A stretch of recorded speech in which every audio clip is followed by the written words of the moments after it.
Bonjour, bienvenue sur ma chaîne YouTube. Je suis votre père. Je suis votre père. Voici le test du Blu-ray disc Ultra HD de Star Wars 8 sur PP World, un test entièrement technique. Vous allez tout savoir sur le tournage du film, comment le film a été tourné. C'est important de savoir quand même, ça a été les pellicules, du numérique, voilà comment ça a été fait. Après vous saurez ce qu'il y a sur le Blu-ray disc, les pistes son, l'image, HDR, Dolby Vision, on ne sait pas.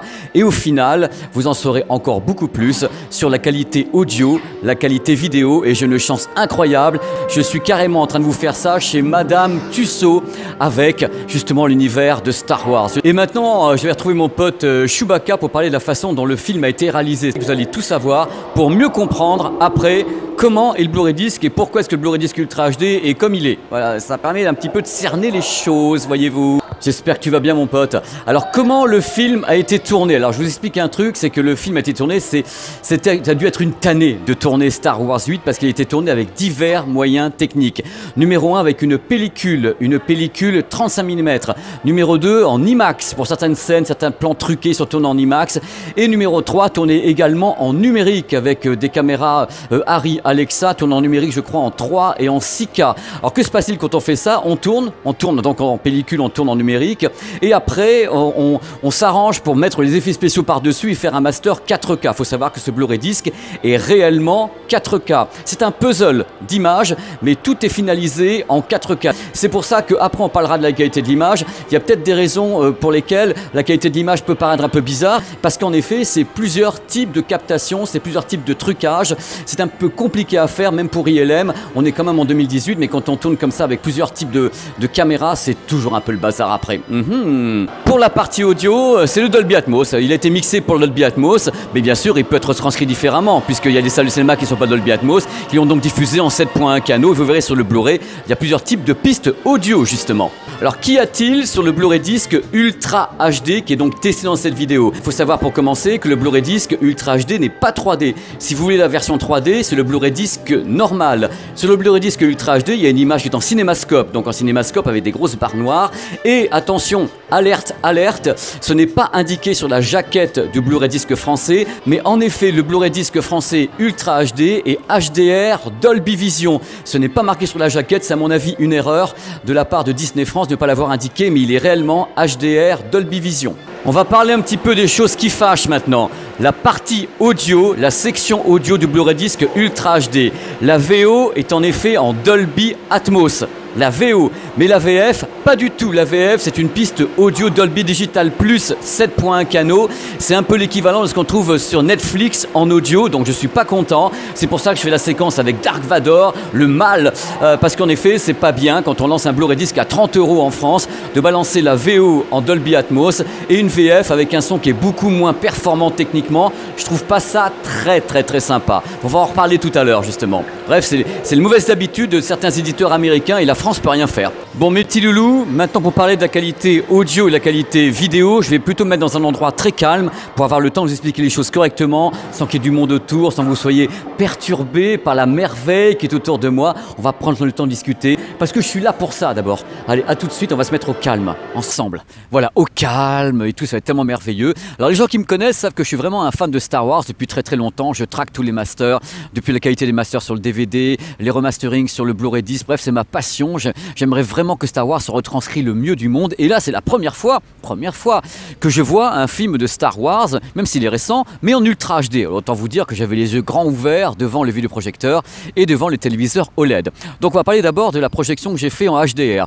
J'ai rarement vu un noir aussi profond sur le générique. C'est vrai que le générique ça m'a beaucoup marqué parce que ce générique au début, a long time ago, le truc qui me fait vibrer avec la musique derrière de John Williams qui me file des frissons de partout. J'ai vu ce générique avec les lettres jaunes et avec comme ça ce noir profond, j'ai halluciné la séquence d'ouverture justement totalement dans l'espace avec comme ça tous les tirs dans le noir et autres. C'était vraiment un noir abyssal, c'était beau, ça m'a fait vibrer, c'est magnifique.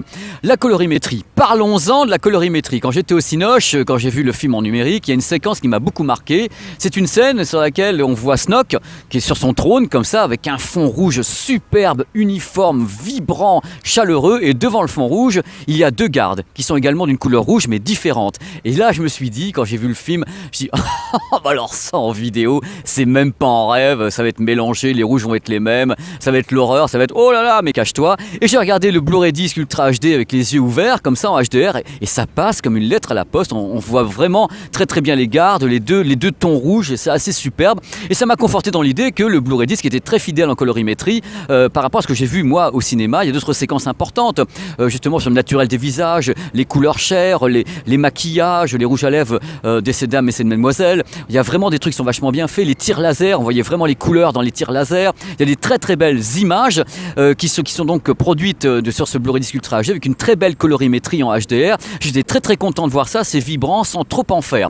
Alors la définition de l'image, le piqué de l'image. Alors il y a des séquences formidables. Exemple, les gros plans à chaque fois de Mark Hamill, où on peut vraiment compter les pores de la peau, compter les poils de la barbe de Monsieur Hamill, ma superstar à moi, voir carrément les yeux injectés de sang avec les petits vaisseaux sanguins dedans, c'est sublime. Il y a vraiment des images très belles en définition, en piqué, en second plan et autres, et des images qui sont beaucoup moins bonnes. Pourquoi? Parce que à nouveau, et ça sera le fil conducteur de cette vidéo, le tournage ne s'est pas fait qu'en numérique, ne s'est pas fait qu'en 35 mm, ne s'est pas fait qu'en IMAX, tout a été mélangé, on a rajouté les effets spéciaux par-dessus, donc il y a quelquefois des raccords sur les effets spéciaux, il y a des scènes qui ont été tournées en extérieur et rattrapées en intérieur, en studio, sur des fonds verts. Et ça, au niveau de l'étalonnage, au niveau du master final, c'est une catastrophe pour arriver à avoir la même texture, la même granularité, la même colorimétrie, c'est très compliqué. Et en effet, comme le Blu-ray est très bon, il dénonce tous les petits problèmes techniques qu'il y a eu au niveau de la création du film, tout simplement parce que c'est pas simple. Là, les séquences sont vraiment pas très belles, où on voit des seconds plans numériques mal fichus avec du scintillement, ou bien ce qu'on appelle l'aliasing, c'est-à-dire que vous avez carrément des obliques avec un côté un peu crénelé, vous avez encore ça scintille un peu. Il n'y a pas beaucoup de scènes comme ça, mais il y en a quelques-unes et ça peut surprendre. Moi je le comprends parfaitement, je suis un fan d'images, de son, de cinéma. Quand j'achète un Blu-ray à 30 € et que je vois un truc en disant « Ah mais cette scène-là c'est bizarre, elle est moins bonne l'image que la scène précédente, le personnage est plus cotonneux, il est plus bruité alors que c'est du grain, hein, c'est pas du bruit par rapport à la scène précédente. » Oui, mais en effet, c'est pas la même captation, c'est pas les mêmes effets spéciaux, on essaie d'égaliser après, enfin étalonner, mais on n'arrive jamais à étalonner complètement, et c'est ce qui peut créer un trouble sur ce Blu-ray disc, c'est de se dire oh bah ouais mais il est inégal, il est parfaitement inégal parce qu'il a été tourné de façon inégale et qu'après on a rajouté des effets spéciaux en plus par-dessus et qu'on a un master qui est inégal entre l'IMAX, le 35 mm, le numérique, on ne peut pas arriver au même résultat uniforme. Et ce Blu-ray disc le montre très bien et c'était également comme ça au cinéma. Pour que vous en sachiez un peu plus encore concernant ce Blu-ray disc Ultra HD, la compression vidéo a été faite en HEVC, donc un format compressif vraiment très efficace, avec des crêtes de débit numérique à 63 mégabits par seconde. Voilà, j'avais tout en route, le Oppo m'a tout dit. Bref, ça a cartonné, ils ont mis le débit pour que ça se passe bien. Il n'y a en effet pas de saccade, il n'y a pas de truc comme ça. La compression vidéo a été bien faite. Pour être plus complet avec vous, j'ai donc visionné le film en deux passes. Première passe en HDR10 et seconde passe en Dolby Vision. Alors l'écart entre les deux, c'est quoi pour les gens qui seraient équipés? En fin de compte, Dolby Vision m'a donné beaucoup plus de luminosité, c'est-à-dire une présence beaucoup plus supérieure. C'est comme si le master devenait beaucoup plus lumineux, beaucoup plus présent, avec un noir appuyé en même temps. Côté colorimétrie, c'est vrai que ça a appuyé certaines choses, mais globalement déjà en HDR, c'était très bon. Donc si vous voulez, c'était un surcroît d'une sorte de réalisme général, comme si l'image prenait un peu plus de corps. Voilà, j'essaie de vous le résumer comme ça avec ma façon de faire, mais vous inquiétez pas, si vous n'avez pas le HDR, si vous n'avez pas le Dolby Vision, croyez-moi, le Blu-ray disc assure quand même déjà pas mal, hein. Mais il est vrai que l'apport du HDR10, donc le basique, et surtout du Dolby Vision qui là vraiment est pour appuyer les choses, ça crée un petit choc quand même. On se prend un master qui peut passer comme un petit peu fade avec quelque chose qui est très dynamisé. Voilà, c'est le but de la manœuvre dans tous les cas. Et ça fonctionne beaucoup. Moi, je l'ai fait avec un téléviseur LG OLED et j'ai vraiment vu l'apport de Dolby Vision dessus. Mais encore une fois, pas de panique si vous n'avez pas. Vous regarderez le film, il sera beau quand même. Il sera beau quand même. Pas de panique. Voilà, pour résumer, donc moi je suis satisfait de l'image du Blu-ray disc Ultra HD, mais il est vrai que par moment il y a un peu de grain qui apparaît, il y en a un peu plus à la scène suivante, un peu moins à la scène avant, il y a un personnage qui a du grain, le fond à l'arrière en a pas. C'est Voilà, là je peux pas vous dire plus que c'est le puzzle. C'est vraiment le Blu-ray disc que je voulais tester parce que c'est un puzzle d'images. J'adore parler de ça parce que c'est toute la merveille du mastering, du travail qu'on fait après en numérique et là en plus en 4K réel. Donc profitez, on va pas bouder notre plaisir quand même. On a Star Wars 8, le dernier Jedi en 4K réel avec à la base de l'IMAX, du 35 mm, des tournages numériques. On a ça. C'est une chance absolument incroyable. En plus HDR, Dolby Vision pour les gens qui l'auraient. Donc soyons heureux les enfants. Soyons heureux. La perfection n'existe pas. Vraiment. Ah, on en arrive à la section audio. Bon, je ne vais pas m'étaler longtemps sur le fait que je suis absolument pas content que la VF ne soit pas en Dolby Atmos ou en Dolby True HD, que ce soit une VF entre guillemets rikiki par du Dolby Digital 7.1, même si ce Dolby Digital 7.1 est quand même très bon. Hein. Mais par rapport à ce qui est de l'autre côté en VO, en Dolby Atmos, faut arrêter de rigoler, quoi. Je veux dire, il faut que les éditeurs comprennent que la France n'est pas un sous-marché, qu'on a des oreilles pour écouter les choses et qu'en plus on a un pays qui aime le cinéma, on aime la high-tech, on aime le son. Alors il serait bon que ces éditeurs le comprennent et mettent la VF et la VO sur un pied d'égalité. Je sais très bien que moi je favorise pas forcément la VF sur les films, mais j'estime que les gens qui veulent de la VF ont le droit d'avoir une VF avec la même qualité que les gens qui veulent de la VO. Voilà, c'est dit, c'est fait. Alors cette VO en Dolby Atmos. D'abord, il faut savoir un truc, c'est pas la VO, enfin c'est pas le son le plus extraordinairement impressionnant que j'ai entendu. C'est mesuré. Le grave est là, mais il n'est pas surpuissant. Il faut même monter un petit peu le volume général de la VO. On sent que c'est masterisé avec de la marge et autres. C'est une très belle VO dans le sens où la scène d'ouverture est déjà une scène de démo. Ça en met plein la tête, il y en a de tous les côtés. Le Dolby Atmos est très impressionnant. Alors, mis à part tous les tirs laser, les batailles spatiales avec vraiment du son de tous les côtés, des effets de partout qui sont un peu conventionnels, il y a des trucs qui m'ont vraiment beaucoup plu dans la façon dont on peut mixer une piste son True HD ou bien Dolby Atmos. C'est une façon assez intime. Il y a des séquences très très marquantes dans ce film, notamment lorsque Rey discute parle par télépathie à Kylo. Là, il y a un travail sur l'ambiance, sur les voix qui sont spécialisées, absolument délirant. À un moment donné, il joue comme ça, avec du claquement de doigts et c'est très très très impressionnant. J'ai pris une claque parce que je me suis dit mais bon sang, ça c'est vraiment du cinoche, c'est vraiment une mise en scène audio que j'aime beaucoup. C'est pas uniquement, je suis pas un mec qui aime uniquement les moments où ça rentre dedans, où ça bastonne. J'aime bien ces moments de calme, on permet justement d'avoir des petits moments intimistes bien mixés et en même temps des moments où la musique est bien placée. Bien sûr, il y a le générique de John Williams au début qui arrive et qui arrive directement avec une puissance incroyable sur le 7.1 ou bien en Atmos. Vous avez l'impression que ça vous enveloppe, ça vous embrasse, vous savez très bien que vous allez être emporté par la piste son et c'est volontaire et ça on le ressent très très bien dans le mixage de ce Blu-ray Disc Ultra HD, même si encore une fois ce mixage n'est pas le plus violent, le plus puissant et le plus débordant de grave que je connaisse. Là j'ai senti qu'il y avait une notion quand même d'art de faire des effets, de fabriquer des effets comme ça, la spatialisation des sons, c'est assez bien fichu. Moi je me suis amusé avec cette piste son, quand je m'étais amusé au cinéma avec ces effets.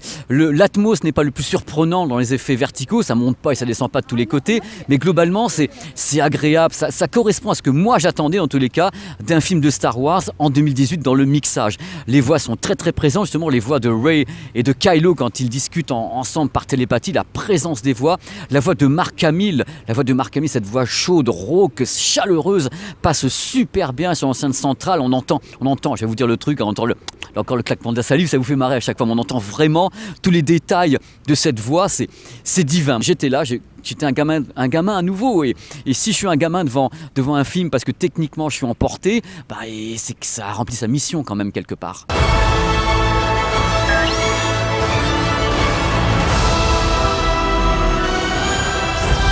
I only know one truth.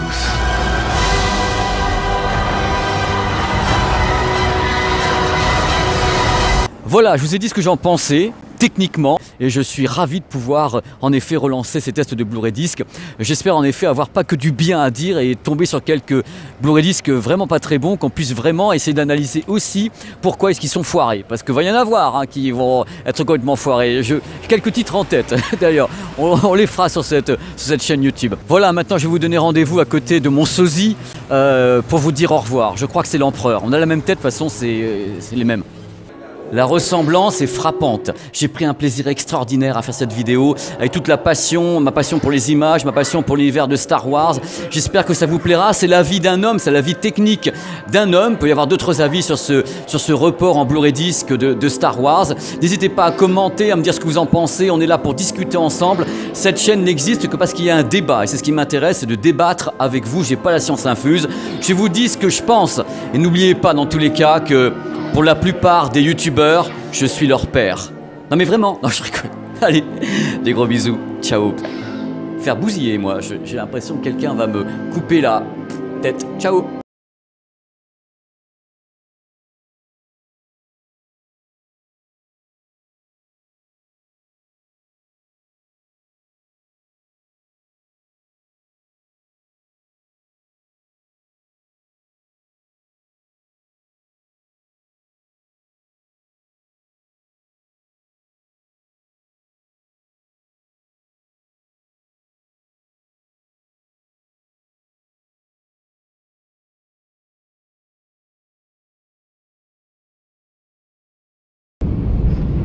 C'est un avion, on est d'accord, c'est pas un fond vert. On est vraiment in the plane, pour sensation immédiate, formidable. Ça, je saurais ce que ça vaut. On dit toujours, oui, les tests, c'est n'importe quoi. Ben non, c'est pas n'importe quoi, c'est du live, c'est du vécu. Est-ce que je vais entendre le bruit du réacteur ?